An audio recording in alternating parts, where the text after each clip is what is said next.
Short and Tamil high speed 150 words per minute trial dictation. 15 seconds left. 10 seconds left. 5 seconds left. Begin. மாண்புமிகு பேரவைத் தலைவர் அவர்களே, நீதி நிர்வாகம், சிறைச்சாலைகள், சட்டத்துறை உள்ளிட்ட துறைகள் சம்பந்தமான மானியக் கோரிக்கை விவாதத்தில் பங்கு கொண்டு உரையாற்றுவதற்கு வாய்ப்பளித்த தங்களுக்கு முதலில் எனது நன்றியை தெரிவித்துக் கொள்ள விரும்புகிறேன்.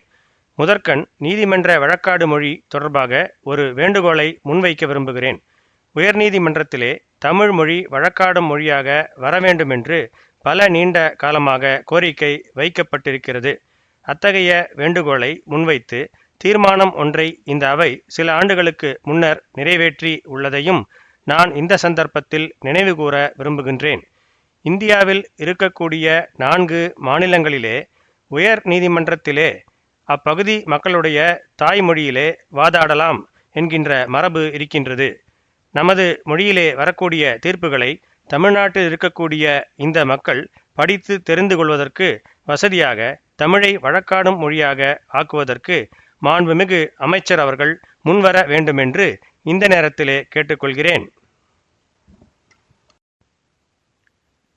Short and Tamil high speed 150 words per minute.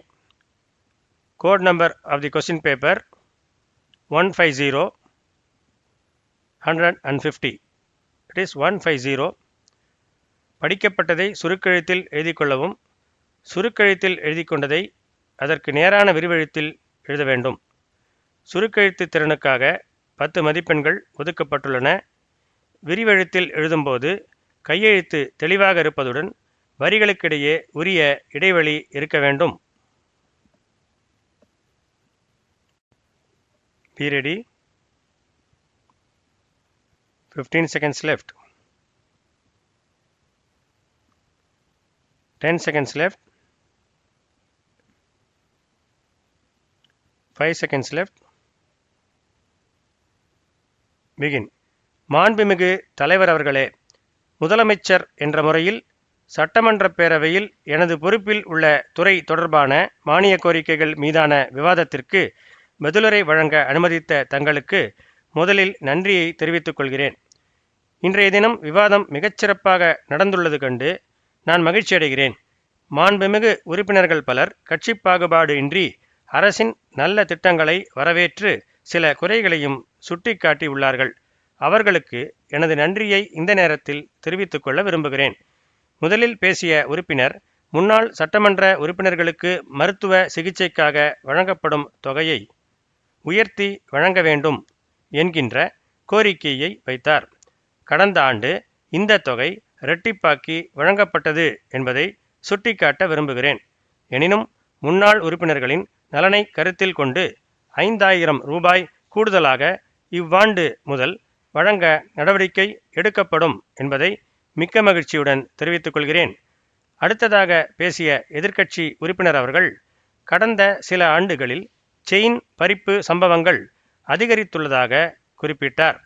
குற்ற நிகழ்வுகள் குறித்த விவரங்களை அச்சிட்டு அவை முன் வைத்துள்ளேன். மாண்புமிகு உறுப்பினர்கள் அவற்றை படித்து பார்க்க வேண்டுமென்று அன்புடன் கேட்டுக்கொள்ள விரும்புகிறேன். கடந்த 1 வருடத்தில் மட்டும் சென்னை மட்டுமல்லாமல் மாநிலத்தின் அனைத்து பெரிய நகரங்களிலும் லட்சக்கணக்கான கண்காணிப்பு கேமராக்கள் பொருத்தப்பட்டுள்ளன.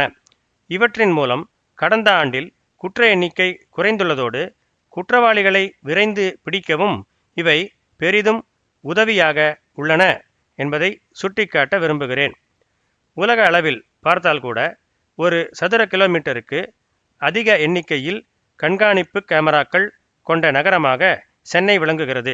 எனவே இவ்வரசு குற்றங்களை குறைப்பதில், குற்றவாளிகளுக்கு தண்டனை பெற்று தருவதில் நாட்டிலேயே முதன்மை நிலையில் உள்ளது என்பதை அவையின் கவனத்திற்கு கொண்டு வர விரும்புகிறேன். அடுத்தது, காவல்துறை உயர் அதிகாரிகளின் வீடுகளில் காவலர்களை வீட்டுப்பணிக்கு அமர்த்தும் முறையை தவிர்க்க வேண்டும் என பல வருடங்களாக கோரிக்கை வைக்கப்படுகிறது. ஆங்கிலேயர் காலம் முதல் இருந்து வரும் இந்த தவறான வழக்கத்தை மாற்றி காவலர்களை காவல் பணிக்கு மட்டுமே பயன்படுத்தும் வகையில் உரிய ஆணைகள் வெளியிடப்படும். மற்றொரு செய்தியையும் உறுப்பினர்களுக்கு தெரிவித்துக் கொள்ள விரும்புகிறேன். காவல்துறையினருக்கு வாராந்திர விடுப்பு வழங்குகின்ற கோரிக்கை குறித்தும் விரைவில் நல்ல முடிவு எடுக்கப்படும் என மெத்த மகிழ்ச்சியுடன் தெரிவிக்க விரும்புகிறேன். மற்றொரு முக்கியமான கருத்தும் இங்கே தெரிவிக்கப்பட்டது. அரசு துறைகளில் இணைய வழியில் புகார்களை தெரிவிக்க செய்யப்பட்டுள்ள வசதி கிராமங்களில் பயன்பாட்டில் இல்லை என்று சில உறுப்பினர்கள் தெரிவித்துள்ளனர். ஒன்றை மட்டும் இந்த நேரத்தில் நான் சொல்லிக்கொள்ள விரும்புகிறேன். எந்த ஒரு புதிய திட்டத்தை கொண்டு வரும்போதும் படிப்படியாகத்தான் கொண்டு வர முடியும். இதுபோன்ற திட்டங்கள் இணைய வசதி அதிகம் உள்ள நகரங்களில் தொடங்கப்பட்டு படிப்படியாக சில ஆண்டுகளில் கிராமங்களுக்கும் விரிவுபடுத்தப்படும். ஒரு காலத்தில் நமது கிராமங்களில் மின் வசதி இல்லாமல் இருந்தது. பின்னர் காலப்போக்கில் வளர்ச்சி ஏற்பட்டு தொலைபேசி, தொலைக்காட்சி, இணைய வசதி என்று நாம் வழங்கி வருகிறோம். இன்னும் ஓரிரு ஆண்டுகளில் கைபேசிகளின் பயன்பாடு கிராமங்களிலும் அதிகரிக்கின்ற நிலையில் இத்தகைய சேவைகள் முழு பயன்பாட்டுக்கு வரும் என்பதை சுட்டிக்காட்ட விரும்புகின்றேன்.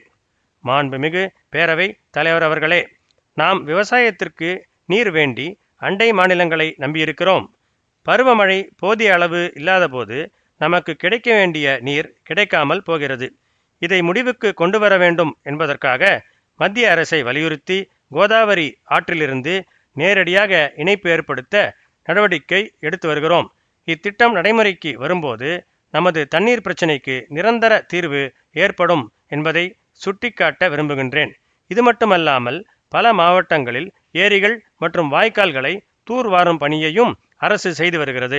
அதே நேரத்தில் நீர்நிலைகளை சுத்தம் செய்ய விரும்பும் தன்னார்வ அமைப்புகளுக்கும் நாங்கள் அனுமதி அளித்து வருகிறோம் என்பதை மகிழ்ச்சியுடன் தெரிவித்துக் கொள்கிறேன். அதேபோல கிராமங்களில் குடிமராமத்து திட்டத்தின் மூலம் அங்குள்ள மக்களை ஈடுபடுத்தி குளங்களை தூர்வாருவதால் மழை நீர் சேகரிக்கப்பட்டு அங்கு எடுக்கப்படும் வண்டல் மண் விவசாயிகளுக்கு உரமாக பயன்படுகிறது.